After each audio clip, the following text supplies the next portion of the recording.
The 120 rule. You just want to make sure that you make the journalist's job as easy as possible.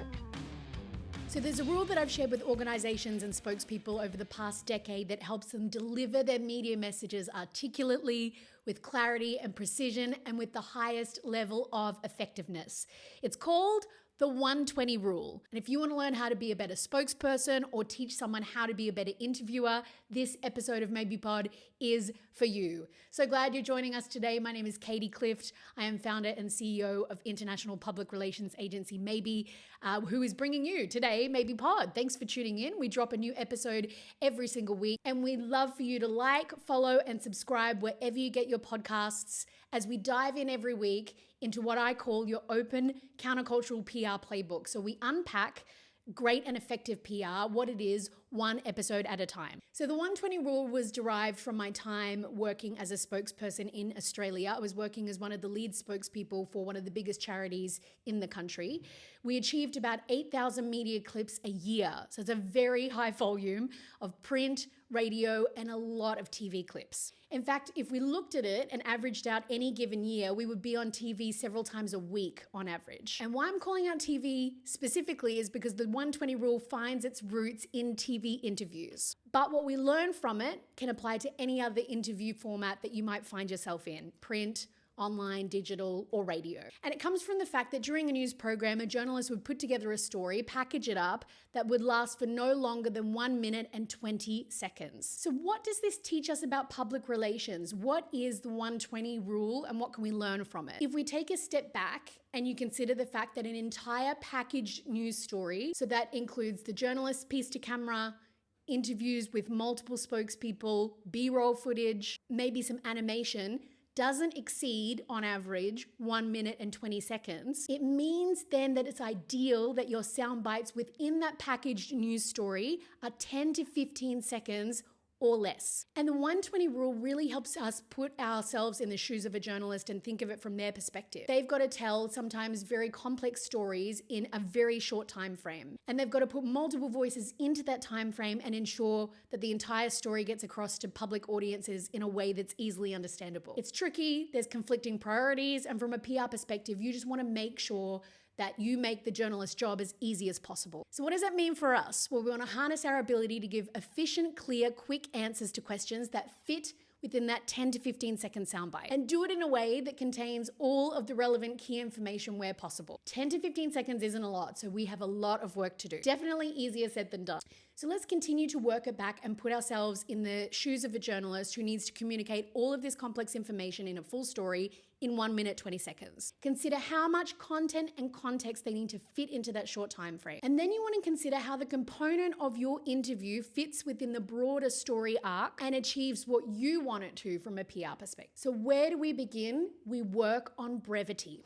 Very simple advice, but very hard to implement. You need to work on your brevity. And this just comes with practice, practice, practice. You need to ensure that the answers you give to journalist questions contain, where possible, as much of your key information and messaging as possible in as short a time frame as possible. And while you might give extended answers to different questions that journalists ask you within the course of an interview, you want to try where possible to hit that soundbite length. This really helps a journalist because it means that they can pick up that 10 or 15 seconds that really is really nicely packaged up. You've gotten your key messages across.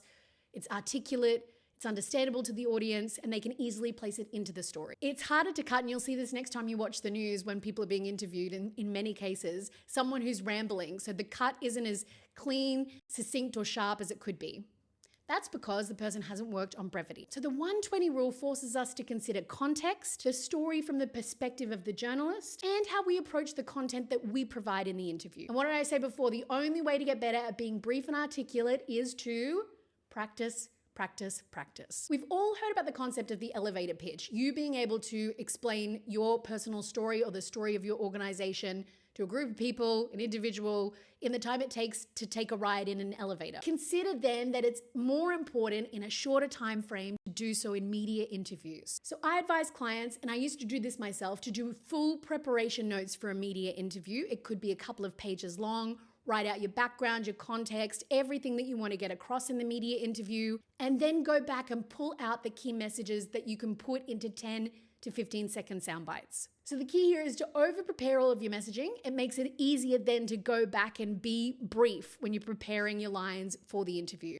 And literally you can write them out and time them as 10 to 15 second sound bites, so you know relatively how long it takes for you to get certain messages across. As always here on Maybe Pod, I love to leave you with examples so that you can really tangibly take this advice and put it into your next media interview and your next piece of PR strategy. So we'll take one of our clients, the Union for International Cancer Control. They lead a major campaign every year globally on the 4th of February. It's called World Cancer Day. You can imagine the number of media requests, radio, TV, online that they get to talk about World Cancer Day across the world. So for this specific example, let's take this year's 2025 theme, United by Unique. And we know that this year, the Union for International Cancer Control wants to get across and raise awareness, the fact that every cancer journey is unique, tied into the theme, United by Unique. So the uniqueness of a cancer journey is what brings people together effectively and raising awareness about all different types of cancer. That's their central key message. Their call to action is that they want people to share their stories and experiences, and they want their audience to understand that people can engage with the organization year-round for support and awareness about cancer. So their top key messages, if we put them into 10 to 15 second sound bites, may go a little something like this. Today, World Cancer Day, we want to raise awareness that cancer will affect 1 in 2 of us in our lifetime, and we need to do something about it. It's articulate, super nice, fits into 10 to 15 seconds. Another example, this year's theme, United by Unique, focuses on the fact that every cancer experience impacts people differently, but we are united by that fact. Another example, we're asking people everywhere this World Cancer Day to share their stories of how cancer turned the world upside down via uicc.org. Again, they were able to get their website in there. They had their call to action, very clear messaging. And here's the last example. UICC is relevant year-round, not just today on World Cancer Day. If you or someone you know is affected by cancer, reach out at uicc.org. So in these examples, we had stats, cancer will affect 1 in 2 of us in our lifetime. We touched on the theme, we had the call to action, and we brought forward the website for people to engage with UICC year-round. This is a fantastic example and a really easy exercise you can do. As I said, if you create a whole page or a few pages of briefing notes, you can go back and literally write these out, memorize them if you want to, or just know the gist of what you want to get across, and pull all those messages into 10 to 15 second sound bites. What's also great is that if you have enough information or context about what the journalist's angle will be, some of the questions they may ask in the interview, you can literally write answers directly to those questions and best prepare yourself. So we love this. The 120 rule is all about helping you become a fantastic spokesperson who can get their key messages across quickly. Journalists love that, articulately and efficiently. It gives us context as to why we need to learn to be brief and how we might teach others or upskill other spokespeople on how to master brevity. It's crucial, but it doesn't mean that it's easily mastered. And as I said before, I'll say it again, practice makes perfect. This isn't an overnight thing that you can just switch on in your brain for most people.